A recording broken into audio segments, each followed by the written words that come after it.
Okay. Well, it's exciting to be here. And let me tell you something. If you hear the crashing of a computer when you all leave, just ignore it. Our computer for the projector died. We click on an icon, something else pops open. We click on another icon, something else pops open. We might have it teetering so we can show a movie in the middle of my sermon, but when it comes to the lyrics that project up on the screen, ain't happening today. Don't know what the teens are going to do tonight. They're going to go the old-fashioned way, I guess. Tanya's printing off some lyrics for some of our other songs, and we'll pass those out. You guys can probably share some copies and whatnot. We do have an alternative until we figure out a more permanent fix, but we pretty much think we've tried everything. We don't know if it's a software issue or a hardware issue. The computer is 13 years old, which is very old for a computer, and so that's not going to stop us from worshiping today. We are here to worship and to celebrate. And yes, we can do it the old-fashioned way. We can use hymnals and pieces of paper, just like they did back in Moses' time. But Tanya, Gabrielle came in, set everything up, everything was working perfectly. And then all of a sudden, something happened. We do have a backup plan. We're going to be working with that this week. And then we're going to decide what we're going to do. Because a lot of our worship is the technology. And so, but it's good for everybody to be here. There's my beautiful wife. And we have some ushers. Hand those to the ushers, and they're going to be able to pass them out. So, I wasn't supposed to be up front here. I'm supposed to be JR. I don't wear pink. I do wear baseball ties. Do you know why I wear a baseball tie? Tonight is opening day. Tonight is the first game of the 2017 season. So, but I had to step on JR's feet for the first time and interrupt because I needed to let you know what was going on with our computers. Also, wanted to let you know a little bit about, and I don't know if he brought any of this stuff, but I want to let you know about a little boy who did some things yesterday. He was ignoring his father. But Raymond was at a children's quiz meet, and just like about 2-3 weeks ago, it was just pure bragging. This is going to be proud dad, pure bragging. Did you bring any of your stuff? Yeah. Okay, come up here. Your office. Well, go get it. He's just like his father. Got a plan. I left it in my office. I'll be right back. There you go. He was at the children's quiz. It was a district quiz. He did excellent. He also qualified for the world quiz in June. Huh? They need both songs. Wrong row. Yeah, you guys need both songs. Hey, sorry about this. This is what happens when things don't work. So Raymond is coming up here. So don't pay attention to the two men passing out songs. You need 2 song sheets. Okay, one is passing out one song. Share if you can. If we don't have enough, please share, and we'll get through this. So he got a trophy because he participated. You were gold. He got a gold trophy this year. This time around. And it was pretty cool because the first quiz he started out with a bronze, the second quiz he had a silver, and then the district quiz he had a gold. And by getting a gold, he qualifies for the World Quiz in Indianapolis. I wish it was down in Florida, like Gabrielle's was. but he's going to be there, and that's June 24th. And this is just recognition that Raymond DiCamillo was a Bible quizzer from 2012 to 2017. 6 years of Bible quizzing. There's only about 3 or 4, maybe 4 or 5 kids that have that recognition of doing it every year. I am proud of him, just like his sister, but I'll quit bragging about my son. And you can go sit down. I am turning the service over to JR. Remember what we talked about last week? We got some new things happening. I'm very excited about this. This is what we're going to do. Come up here, JR. This is what we're going to do. Because there's a lot of disruption in the service, and really we need to put behind us what is going on. So we're going to let the ushers finish passing out the papers. Okay? Everybody, in order to sing the songs and have the lyrics, everybody should have 2 sheets. Okay? Don't worry about the sheets. We're going to sing about those. We're going to use those later on. When they get done, we need to just pay attention. If you don't have 2 sheets, don't worry about it. We're here. We're just trying to help you focus more on the celebration of why we are here this morning. Okay? So we're going to let the ushers take care of this, and everybody's going, I got 2. No, I only have 1. Anybody need a sheet that does not have both sheets yet? Okay, these people up here are missing a sheet.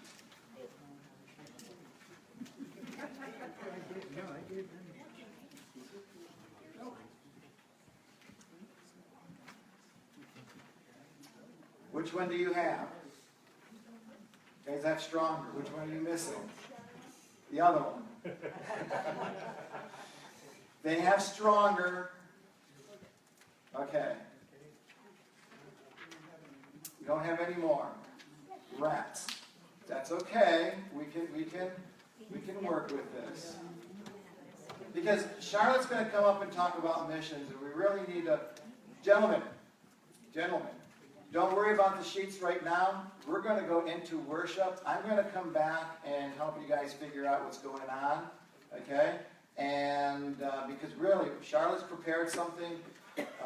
People are prepared to help us, lead us in worship, and we need to now begin to focus in on God and not worry about what Timothy Chector's not doing and everything. We'll try to give people papers and stuff without as much, with very little disruption. So, it's yours, JR. Do you have your microphone? I think so. Okay. Good morning. Good morning. How's everybody doing this morning? Yeah, when they don't have it up on the screen, they can't say it. I've been fighting a little bit of an ear infection, so I didn't quite hear everybody. How is everybody doing this morning? God is doing amazing things in our lives. Awesome. As we prepare for worship, I thought of Psalm 100 as when we were preparing for worship.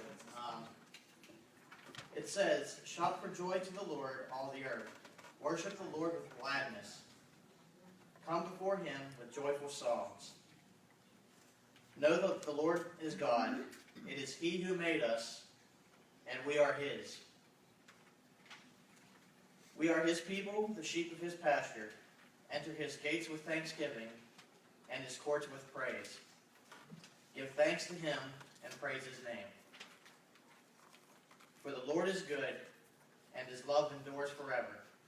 His faithfulness continues through all generations." I can tell you that God is most definitely doing amazing. I see a lot of God doing a lot of amazing things in this church.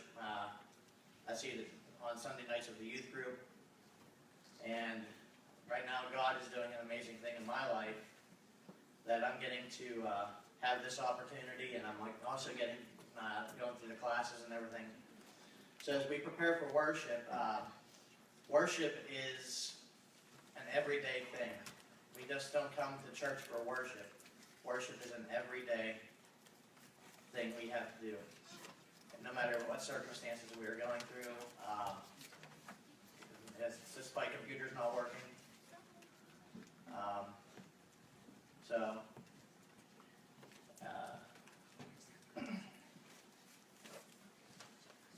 we're going to go into our songs of praise.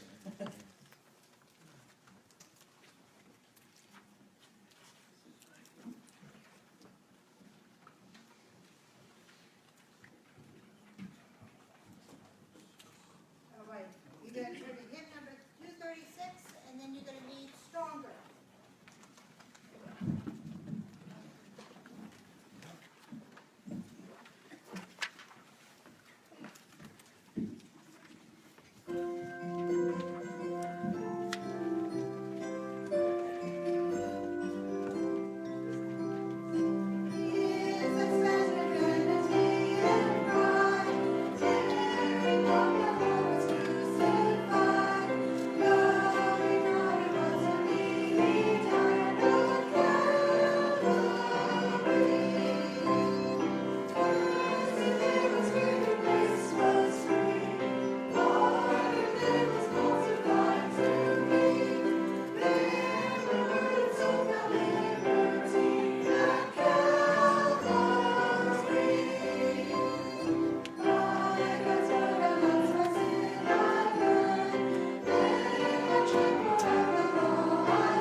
Guys look too relaxed. Stand up.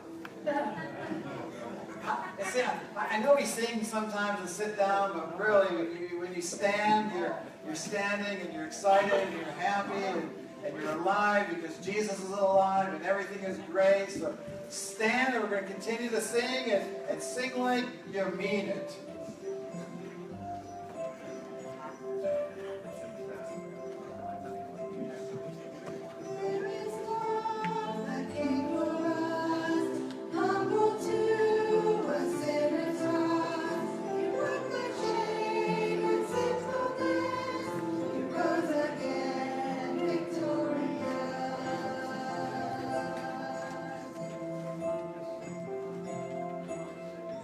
Faithfulness.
Please be seated.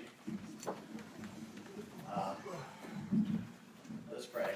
Lord, we thank you for this beautiful day we have today. We thank you for the birds that we hear in the morning to this morning. We also are glad that we are here to worship, and Lord, be with us as we learn what you have had Pastor Raymond prepare for us this morning. Let's pray in Jesus' name. Amen.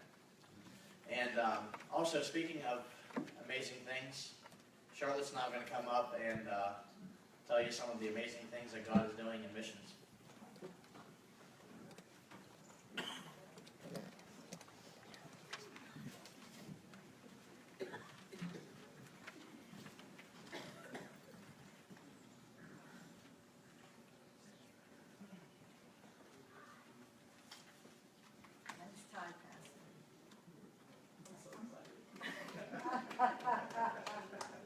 So why? I'm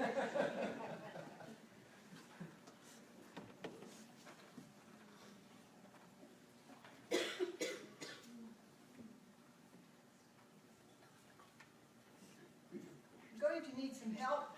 If I can get some help with whomever wants to help me, preferably the kids, but it could be anybody. Anybody that wants to come up to help me. Bryce, I'll take you.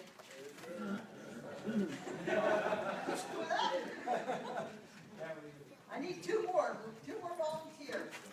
Yeah, I'm over here.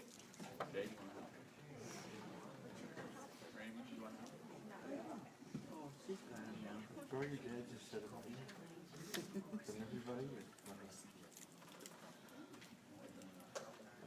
Yes, you can.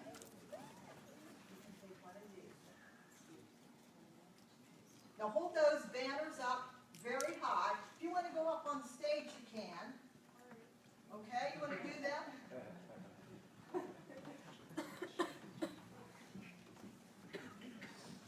Hold them up high.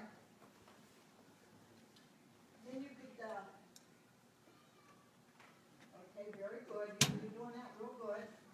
I'm just glad I made it through April the 1st yesterday without anything happening to me.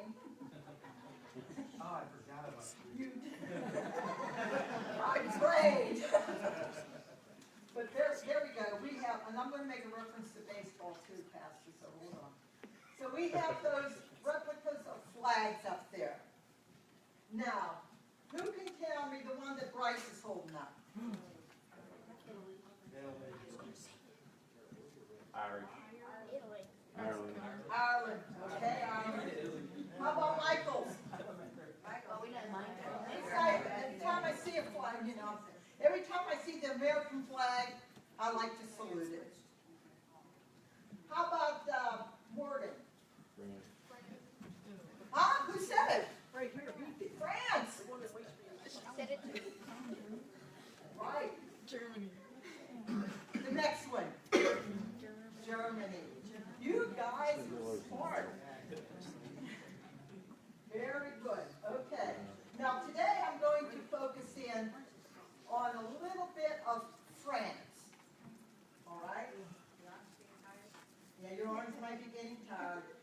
got an idea of the tricolor of the flag of France.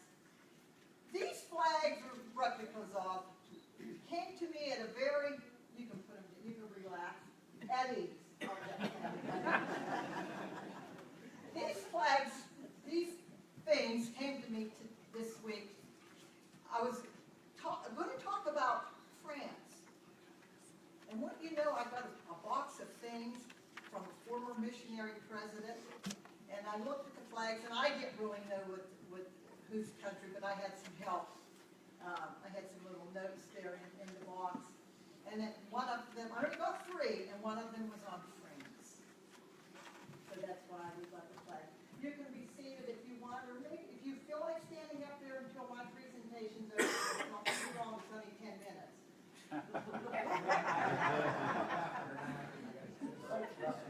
Okay. But in NMI, Nazarene Missions International, the emphasis for the month of April is education.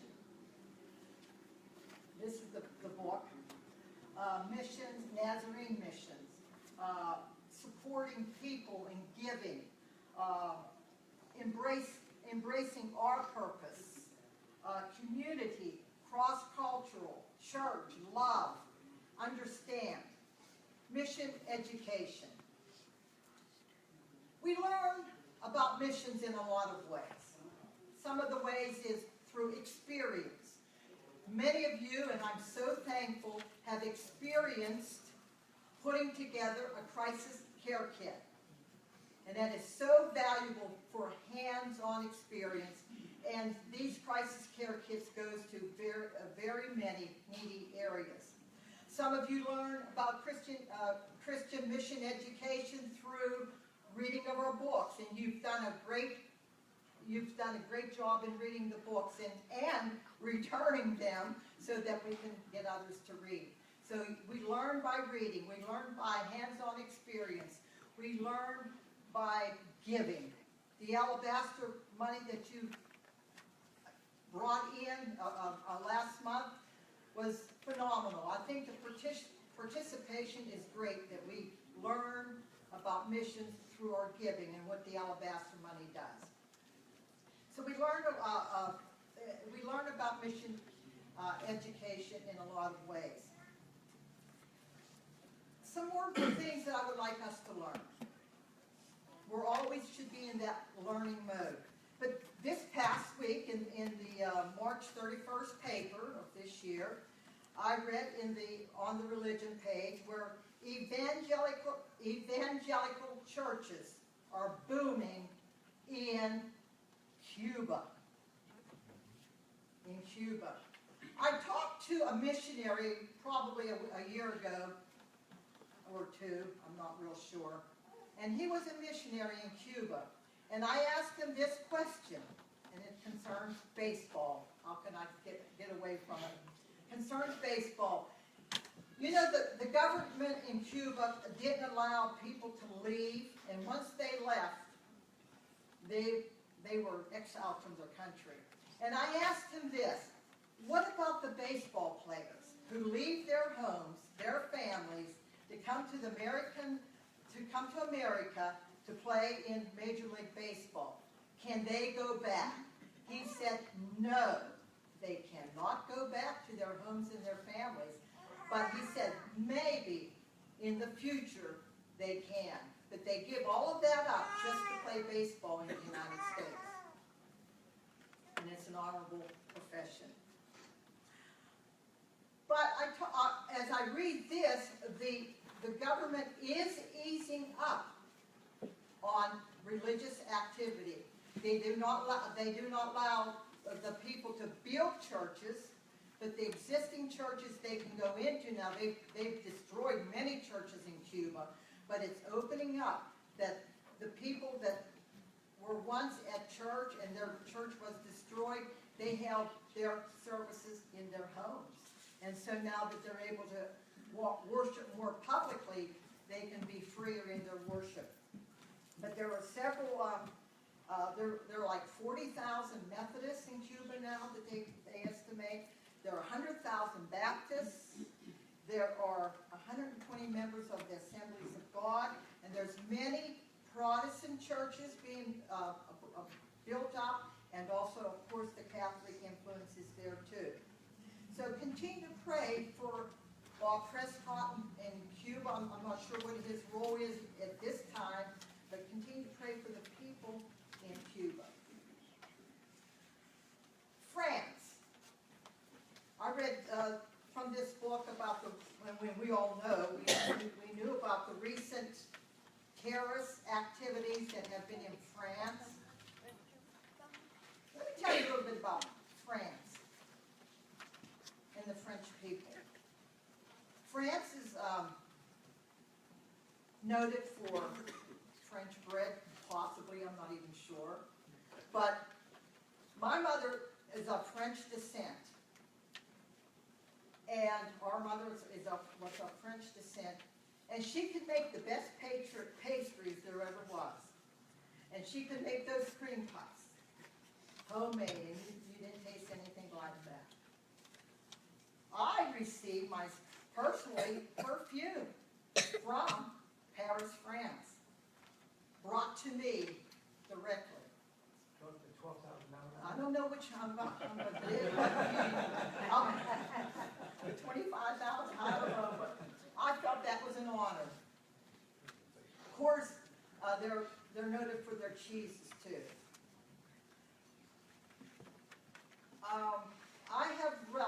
We have relatives who called me recently and said, distant relatives, distant cousins, who said, we need to know more about your family.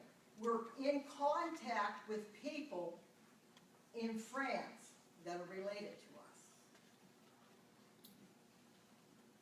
The attacks on Paris, France, to me is personal because I could have relatives there being affected. So they said, in these two missionaries, Gina Pottinger and Brian Ketchum, they're taking this personally also. They're fearful. These are terrorist attacks. They're fearful. But you know what's overtaken their fear? Love. They're still going to go in to preach the good news of Jesus Christ and share the gospel. They're fearful.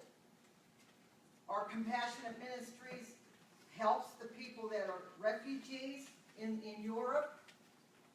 And we have to be very shrewd in how we do that. And they're fearful that it gets into the wrong hands, but we still have to overcome our fear with love for Jesus Christ and the gospel for these people. So hopefully all of us take our purpose seriously. We're not just sitting in class, we're not all missionaries, but we all are missionaries, really. We have the gospel of Jesus Christ to share with all, and we can start it here and spread it out. Keep up the good work. Okay, thank you.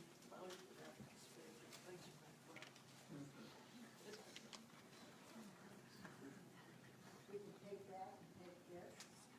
If you want that, you can take that. I'll take this. It's for friends. You can have that. Thank you. Maybe you can do that to your sister.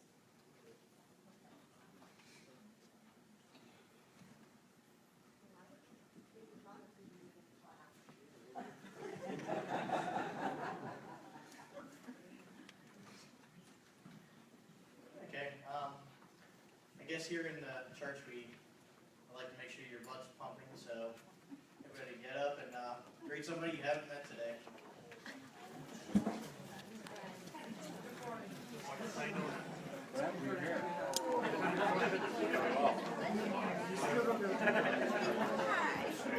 Drop me that deck and stand up.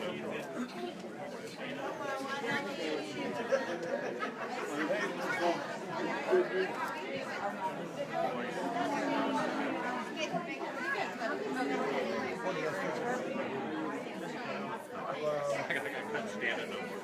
How you doing? I don't feel so bad now. I like it. Hello. How you doing? What are you guys doing? Just got a haircut. Morning, sir. Sure, how you look frosting? Yeah.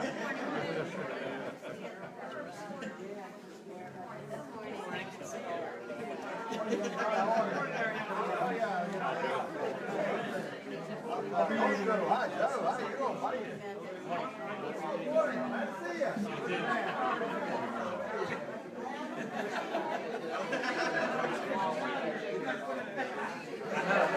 Long walk.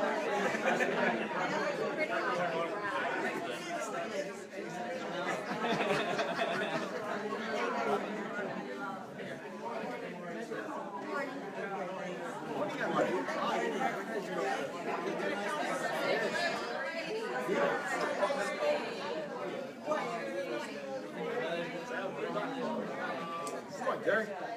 Good man.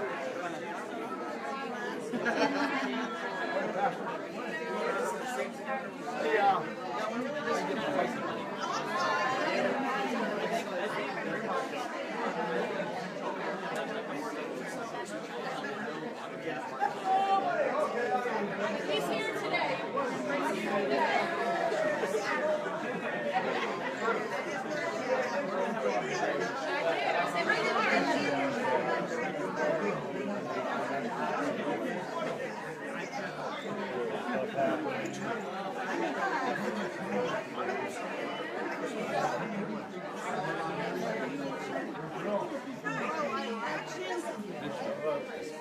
That's what I said. I asked Michael to keep him on his toes. Pass him. Okay. Which day is you talking? Well, that varies. It depends on the. She doesn't get a schedule till Sunday. I guess she gets it Sunday night. Yeah, I'm still getting my son's stuff around here. You can follow up. A couple of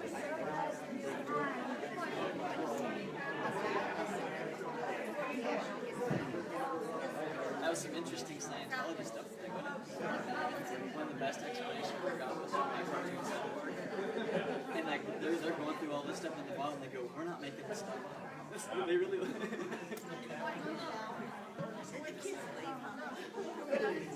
Well, once they believe they came from another planet because of such and such.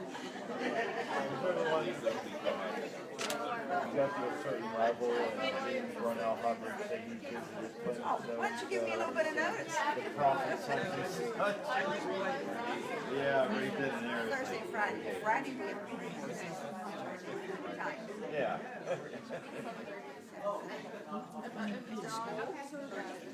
Your school? No. Sure.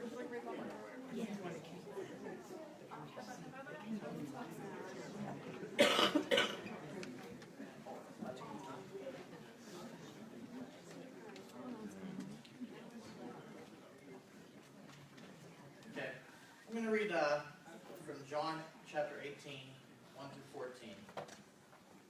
When he had finished praying, Jesus left with his disciples and crossed the Kidron Valley. On the other side there was an olive grove, and his disciples went into it. Now Judas, who betrayed him, knew the place because Jesus had often met there with his disciples. So Judas came to the grove, guiding a detachment of soldiers and some officials from the chief priests and Pharisees. They were carrying torches, lanterns, and weapons. Jesus, knowing all that was going to happen to him, went out and asked them, "Who is it that you want?" "Jesus of Nazareth," they replied. "I am he," Jesus said. And Judas the traitor was standing there with them. When Jesus said, "I am he," they drew back and fell to the ground. Again he asked them, "Who is it you want?" And they said, "Jesus of Nazareth." "I told you that I am he," Jesus answered. "If you are looking for me, then let these men go."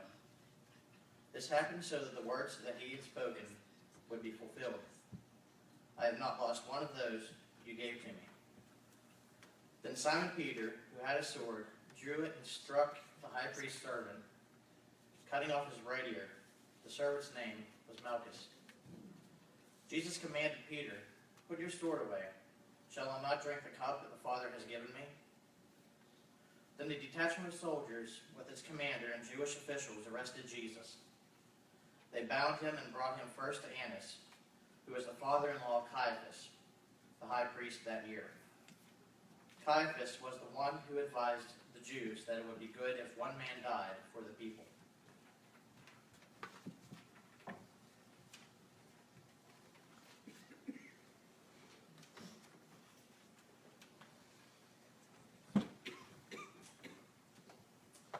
It was the greatest betrayal in the history of Israel.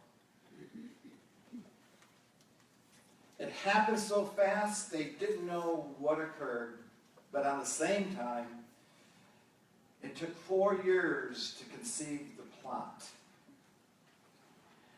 And this small group of men found themselves in the Kidron Valley wondering what went on.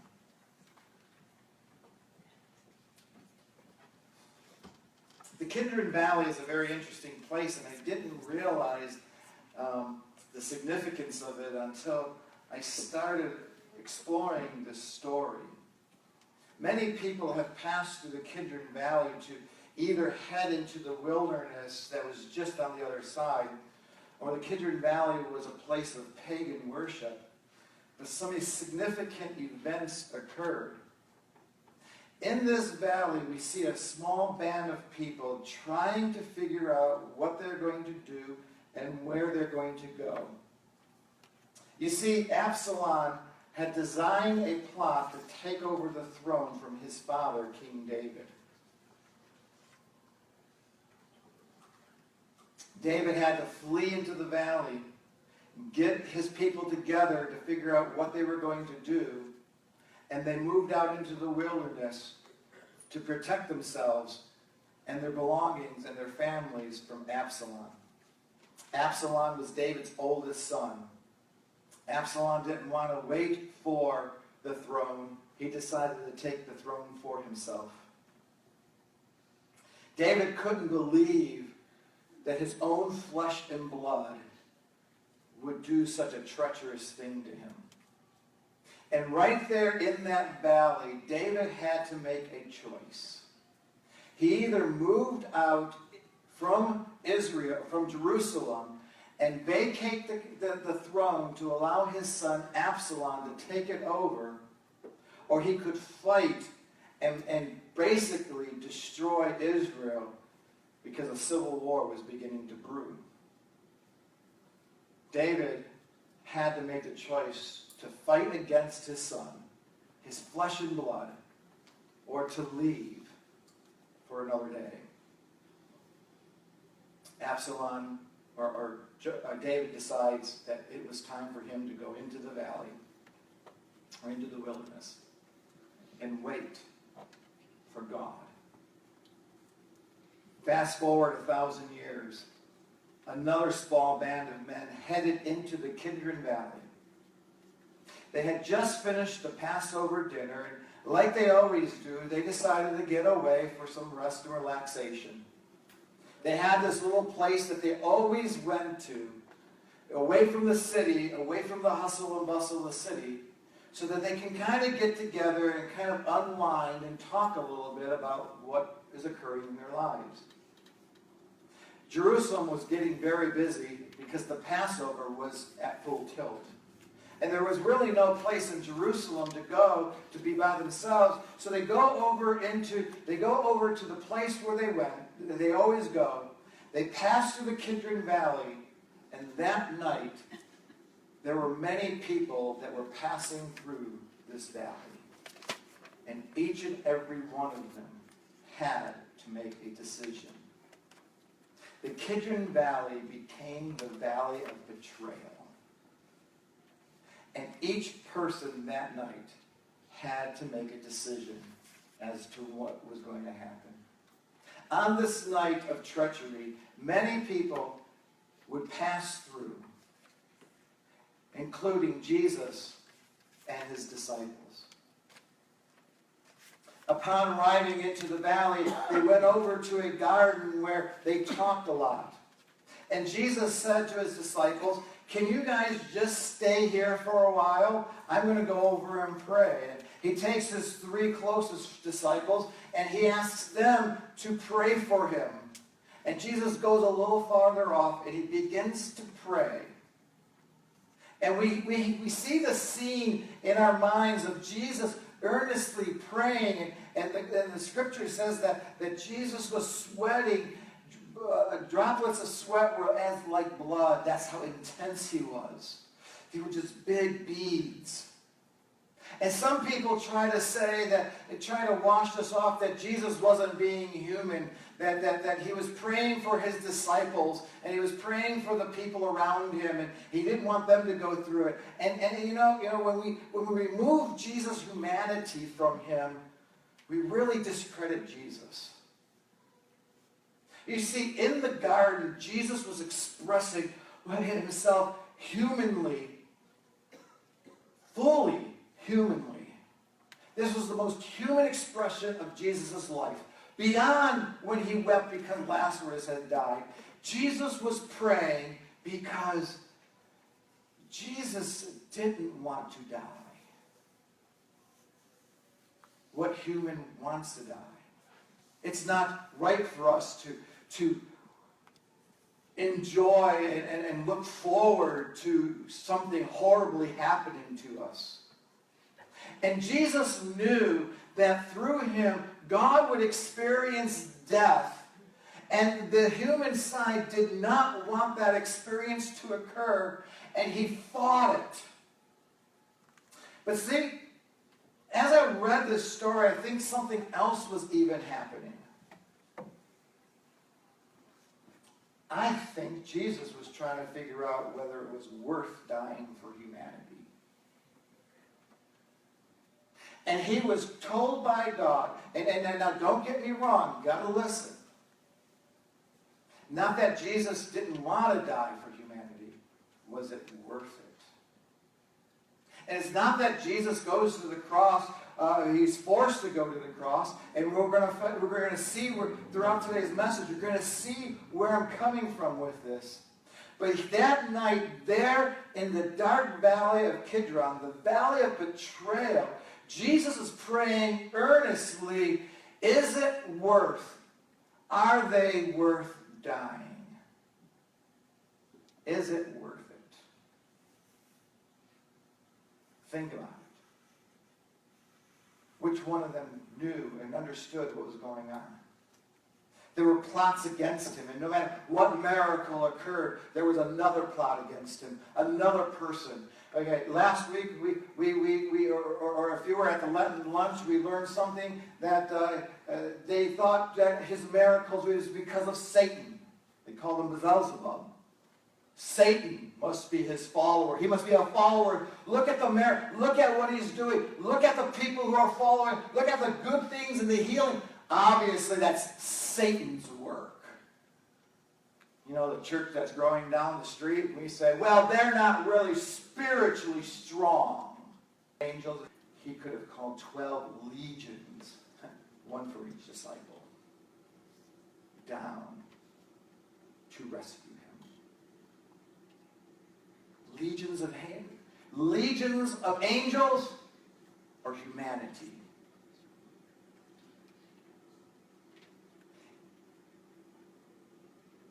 Don't know if you've ever been there. Is it worth bailing that person out one more time? Is it worth fighting one more time? Is it worth being in that relationship one more time? Is it worth staying a follower of Jesus one more time? See, here's where I get it from. We, as humans, sit down and we have to count the cost. Is it worth following Jesus? But we struggle with the concept that maybe Jesus was sitting there saying, are you worth it?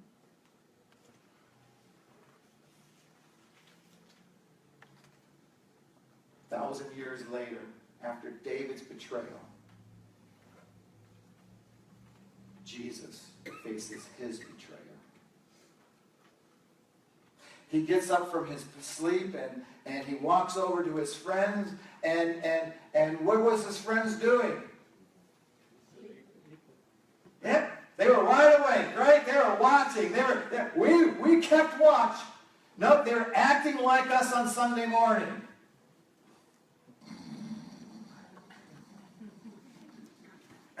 Some of you are going to get whiplash one of these days.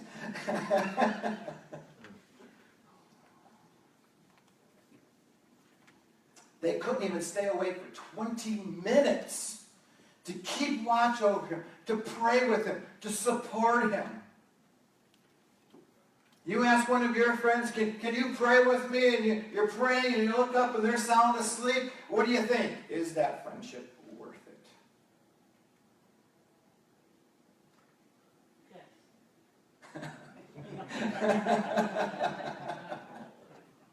And so there were the 11 disciples and Jesus. This is the part of the story I kind of smile at in the midst of tragedy. There were 11 disciples. There was Jesus and one sword. One sword. They were fishermen. They weren't fighters. They were preachers. And off in the distance, when Jesus comes to his disciples, he wakes them up because he sees off in the distance torches heading towards him. And as they're getting closer, what does he find? He finds Judas was leading a legion of soldiers. In the Roman Empire, a legion is about 1,000. So here, get this impression. 11 fishermen, one sword, Jesus, and 1,000 soldiers sent to arrest him. One disciple and 1,000 soldiers sent to arrest him. You see, nobody was really sure if Jesus was telling the truth about who he was. They were actually a little fearful of Jesus. Most of the people there didn't even know who Jesus was. They didn't have any surveillance on Jesus. They needed one of the insiders to make a decision, to tell them where Jesus was going to go that night, right before Passover, because it was time to end this little rebellion of 12. And so this little rebellion of 12, they sent 1,000 men to squash this little rebellion of 12. Because they're not sure who Jesus is. They're not sure what he's capable. They could have squashed this rebellion in public, just hours earlier. They could have done it weeks earlier. But they didn't want to do it in public because that's what cowards do. They do their rioting and evil in darkness.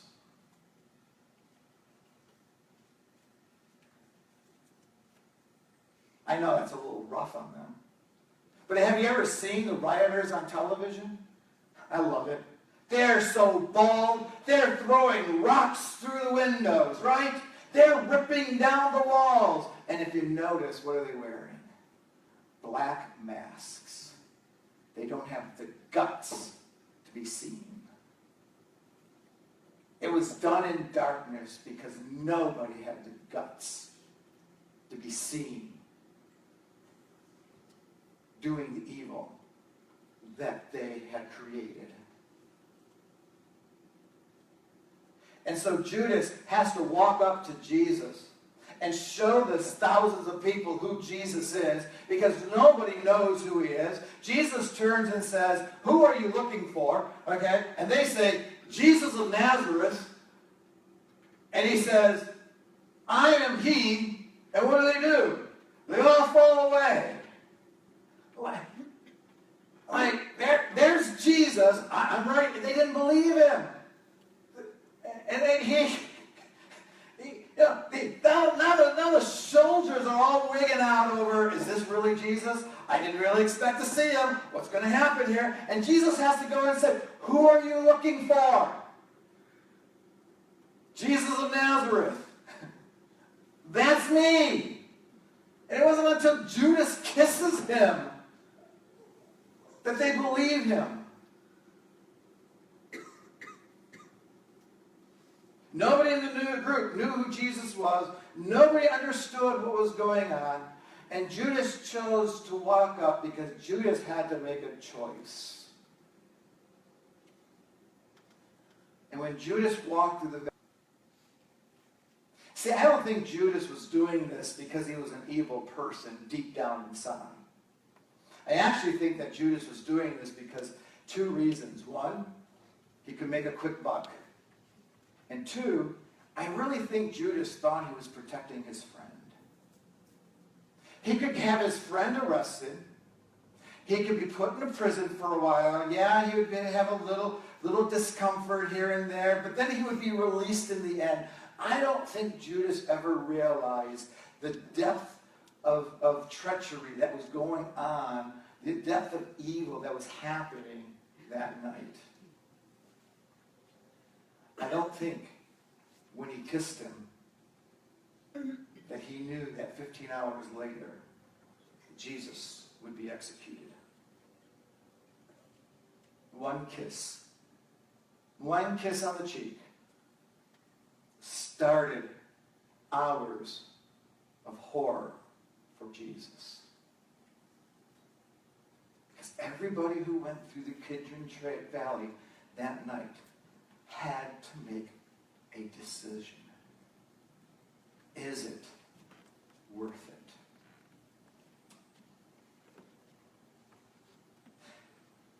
And John tells us in his story about this really insignificant person. And I kind of like this insignificant person because this person actually represents all of humanity.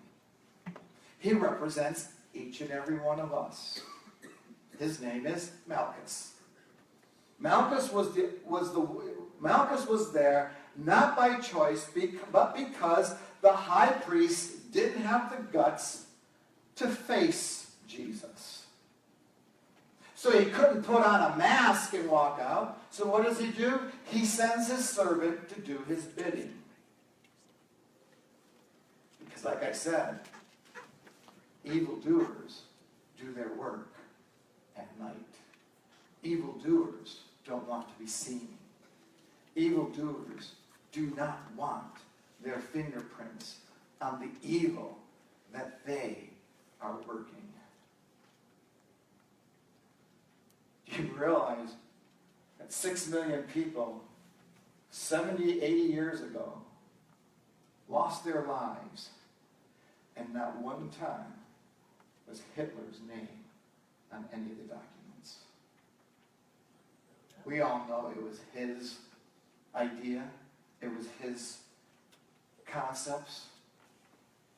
But evil doesn't put their name on it. Malchus was used to being sent by his master to oversee different projects because anything that Caiaphas, the high priest, had to do, and he really didn't have time to do it, he sent his faithful servant to go oversee everything, and this was no different. He sends Malchus out to make sure that everything went right, that there was no problems, that the right person was arrested. You know, it would be kind of embarrassing. 1,000 people go at night into a garden with 12 people, one sword and their leader, okay? 11 people, one sword and their leader, and they all walk out with the wrong person. They want to make sure he gets the right person, that there's no problems, that everything goes well. And Malchus is the representative of Caiaphas. And Malchus would not have even been known or even thought of about being there if it wasn't for Peter. You see, Peter was the one who made Malchus famous. Peter was the one who, as the crowd was coming in, Peter had to make a choice in his life. And I love Peter's choice in his life. The whole time he followed Jesus, Peter had to make a choice. And Peter's choice was, do I die for Jesus or do I live for Jesus?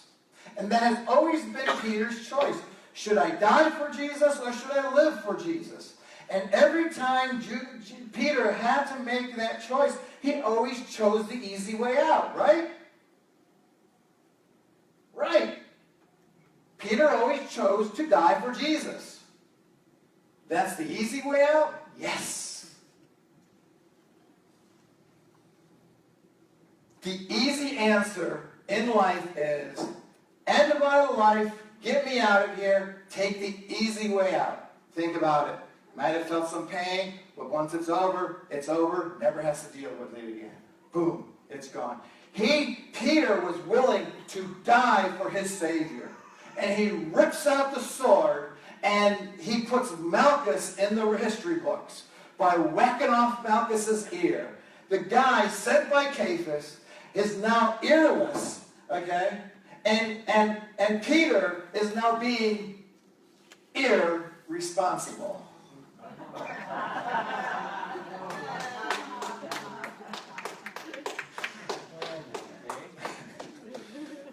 Yeah, it took me a while to pick that one up.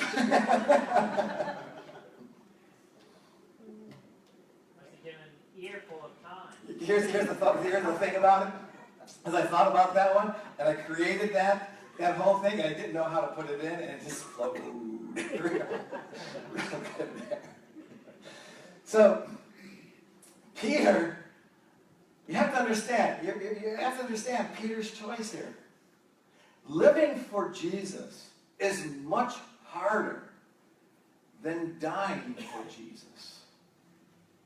Living for Jesus means that Peter has to walk out of the garden and make the choices to live for Christ every single day. Living for Jesus means I'm going to put down my old way of life and I'm going to do it Jesus' way.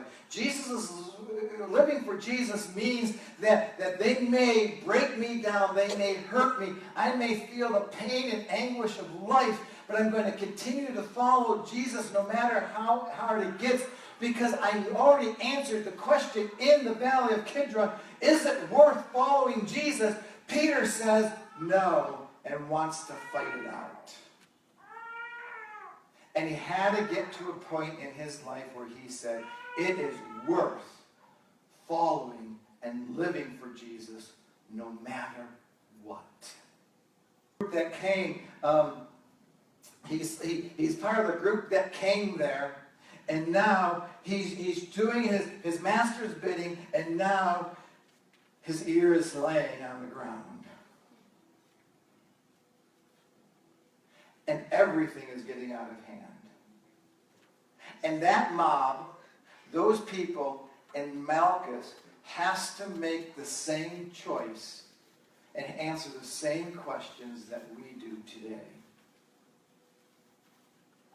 And here's the cool thing about Malchus's choice. We have no idea what he chose. Malchus does not leave there and become a great Roman citizen who does great things for Jesus. Malchus doesn't go there and go off to another foreign country and spread the gospel somewhere. Malchus doesn't go and join the disciples and learn what it means to be a disciple of Christ. Malchus we never hear from again. And we don't know his choice. And I think that is cool. Somebody was kind of, they were kind of, I'm not sure what word I want to use, critiquing. They told me, why can't you tell me in your sermons 1, 2, 3 things to do and be done? It would be so cool if Malchus came out and said, this is what happened. This was my choice. We have a small little clip. And this is kind of Malchus telling his story. Let's see if this works.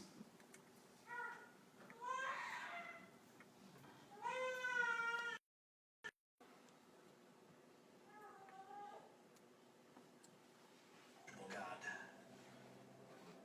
But everything changed in that one night. Everything changed in one night.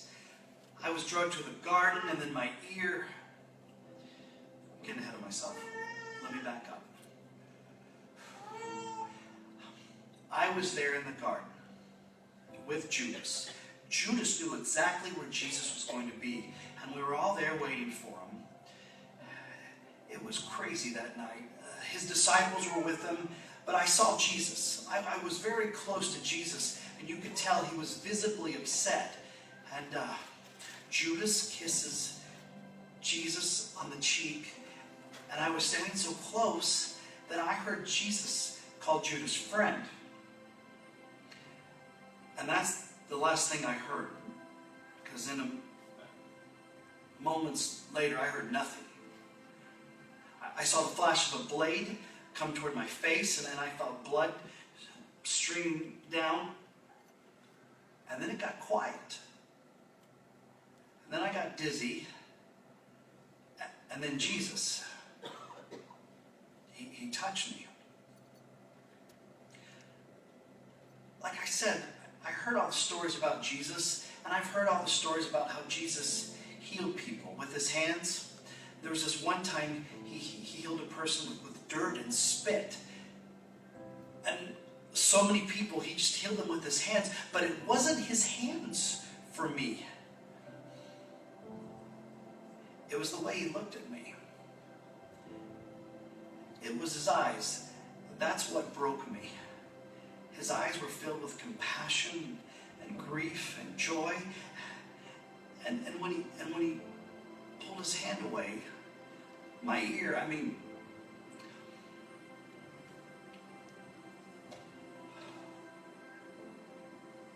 that night, everything I heard about that man had changed forever. They had a mock trial for him. The whole night was just set up to condemn him. And he didn't say a word. He just felt sorry for us. There was the sentencing, there was Pilate, the crucifixion, and then there was an earthquake. And then the veil. I was in the temple. I was in the temple when the veil was ripped in half. Do you know what that means? Even I knew what that meant. God had invited us all in. The unapproachable God was now approachable.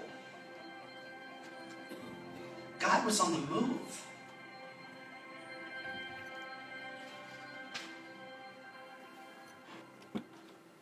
See, three things happened to Malchus. One, he was touched by God. And as that ear laid on the floor, on the ground, Jesus picks up the ear and reattaches it.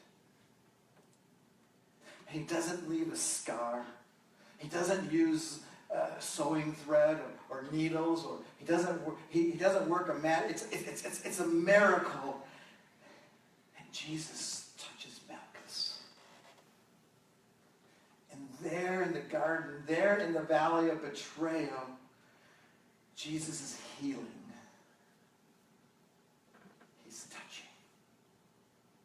Jesus leaves an impression on Malchus, an impression that would stay with him the rest of his life, and an impression that no matter, every time he heard somebody speak in that ear, he had to remember what Jesus did. Every time he looked in his reflection and saw that ear still there, he had to remember what Jesus did. And the third thing that Jesus did was he healed Malchus.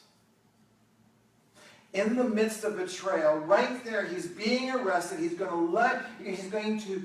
to be led off to be crucified. And in that moment, when he sees Peter choosing to die for him and not live for him, he sees his disciples running. He sees Peter. Later on, he's going to hear Peter betray him, or Peter deny who he is. Judas, he calls friend, and Judas couldn't stop what he was doing. He betrayed him. Nobody was around him through the most horrible time of his life. He needed his friends to sit in the garden and watch over him and encourage him. And he comes back and they're all asleep. Humanity has turned his back. And in the moment that he touches Malchus's ear, he says to humanity, it is worth dying for. Each to go through. You are my friend. You are my beloved. And if I had to do it again, I would do it again and again and again, because I have come to heal you.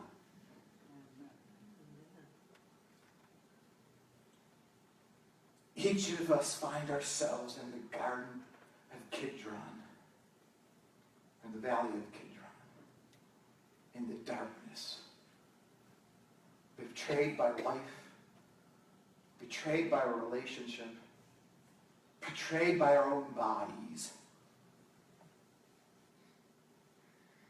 Jesus wants you to know what I did is worth it. I did this so that I can heal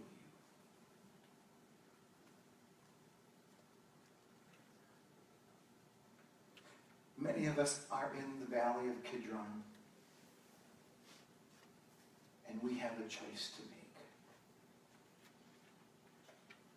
To allow the one who loved us, to allow the one who loved us so much. We have a choice to allow the one who loved us so much that he found each of us worthy to die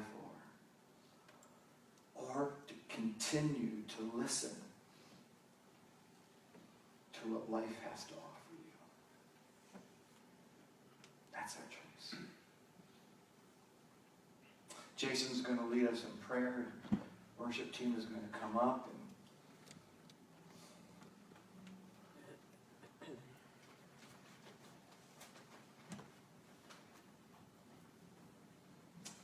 And you have a sheet there called you have a sheet there that's called You Are My King.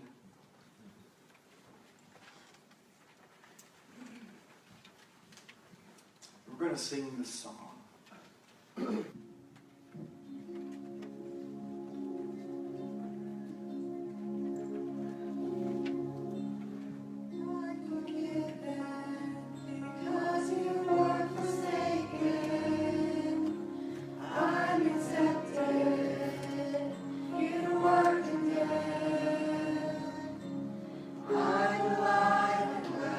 Spirit is within me, because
Dear God, how can it be they were there to arrest you, to take you to die?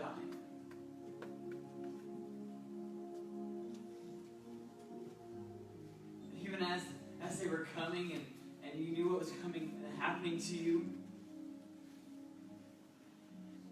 you took the time to heal a man.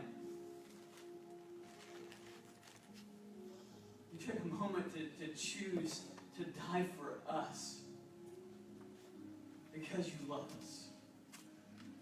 I pray, Lord, that you help us to remember that, to never forget that with you, you always love us. There's nothing that we could ever do to make you stop loving us. And the question with you, God, isn't whether you can forgive us. The question that's already been answered. You have already forgiven us. The question is yes. The answer to that question is yes. Help us to live in that fact, God. Help us to accept that forgiveness from you, and to live in the freedom that brings.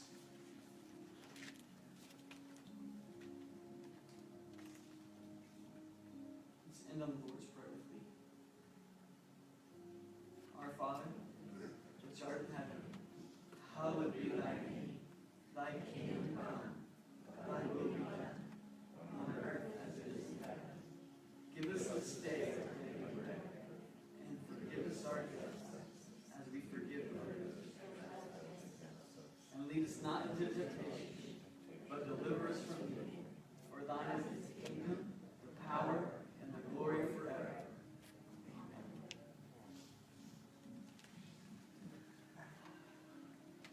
You know, it's an amazing thing to think that Jesus would choose to die for us. And we serve a God that was willing to do that. And, you know, I was reading an article this week online, and it really got me upset. Because it's talking about a concept. It's trying to say that the New Testament doesn't talk about it.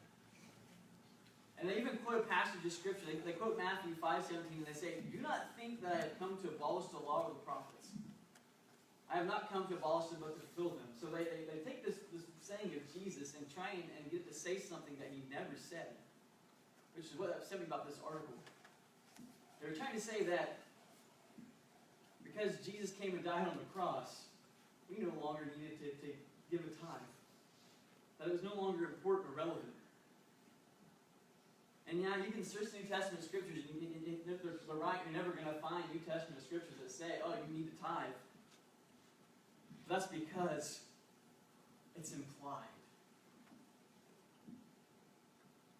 Jesus gave his everything for us to show us that that's what he's calling us to. We are to give everything to him. So as the ushers come, I want you to think about that. Go ahead, guys, come on.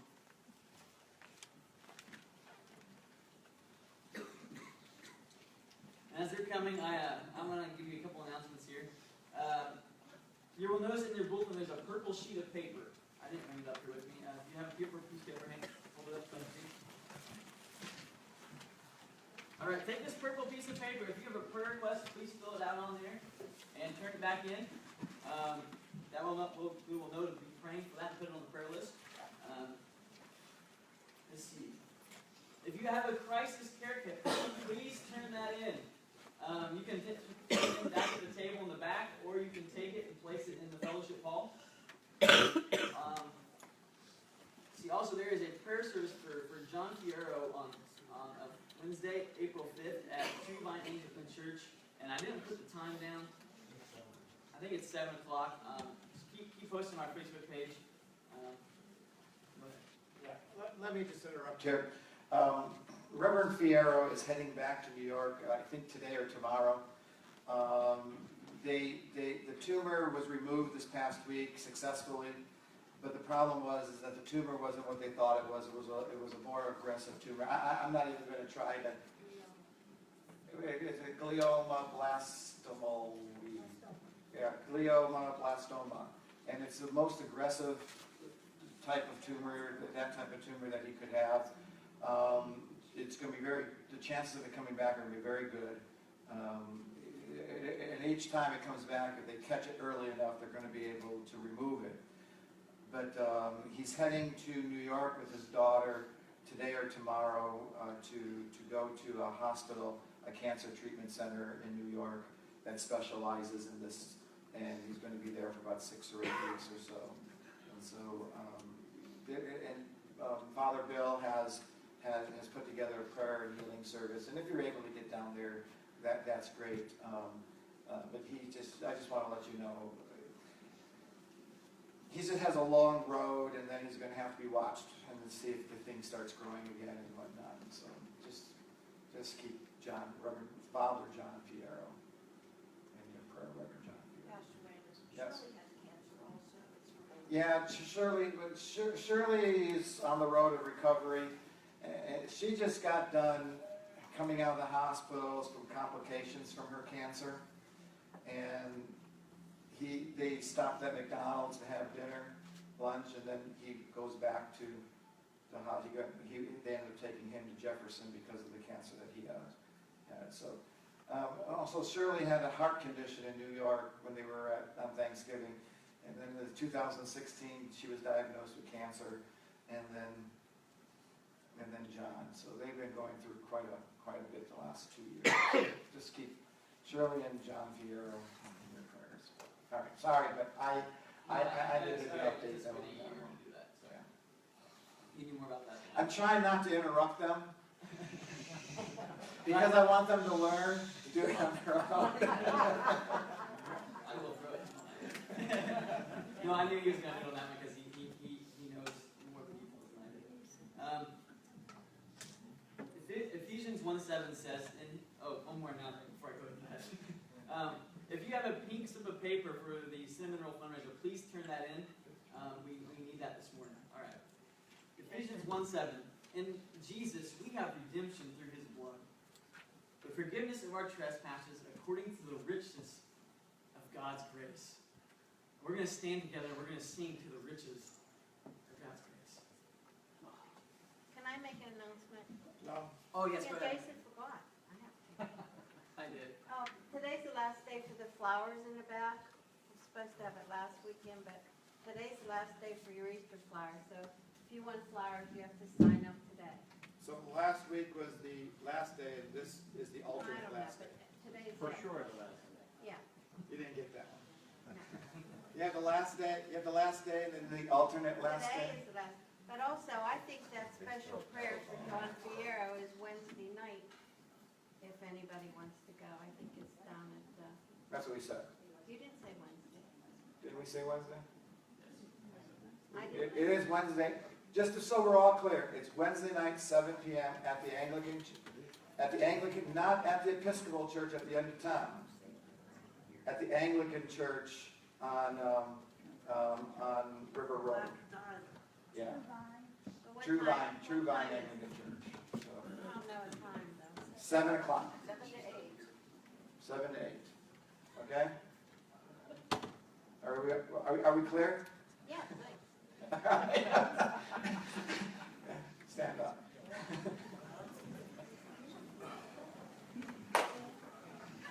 Turn to hymn 262. Oh, we're going to do a hymn. Hymn 262. Brown Book, page 262.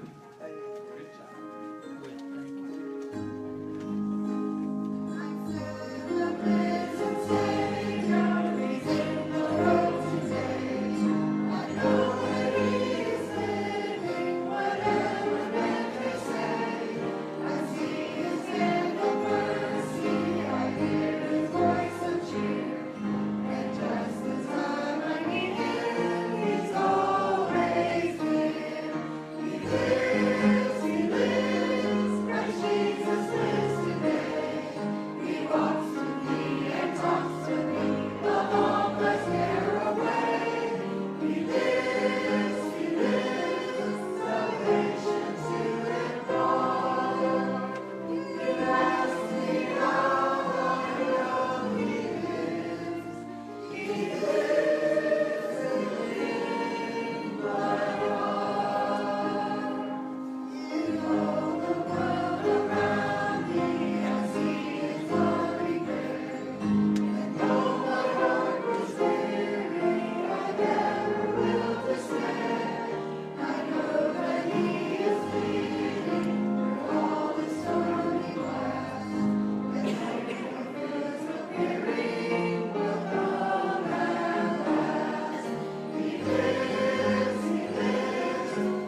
let us look. He and He only will never fail us, never disappoint us, and never lead us astray. Let that be the prayer and your song of rejoice this week. You are dismissed. Amen.